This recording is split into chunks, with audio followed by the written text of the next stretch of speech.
అదే పులిచింతల ప్రాజెక్టుకు భారీగా ఇన్ఫ్లో పెరిగినట్టుగా చూస్తున్నాం. నాగార్జునసాగర్ జలాశయం 22 గేట్లు ఎత్తి నీటిని దిగువకు విడుదల చేయడంతో 3,06,561 క్యూసెక్కుల వరద నీరు వచ్చి చేరుతోంది.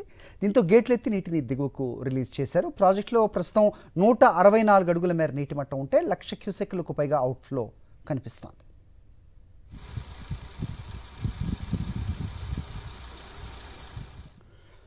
అదే పులిచింతల ప్రాజెక్టుకు భారీగా ఇన్ఫ్లో పెరిగినట్టుగా చూస్తున్నాం. నాగార్జునసాగర్ జలాశయం 22 గేట్లు ఎత్తి నీటిని దిగువకు విడుదల చేయడంతో 3,06,561 క్యూసెక్కుల వరద నీరు వచ్చి చేరుతోంది. దీంతో గేట్లు ఎత్తి నీటిని దిగువకు రిలీజ్ చేశారు. ప్రాజెక్టులో ప్రస్తుతం 164 అడుగుల మేర నీటి మట్టం ఉంటే 1,00,000 క్యూసెక్కులకు పైగా అవుట్ఫ్లో కనిపిస్తోంది.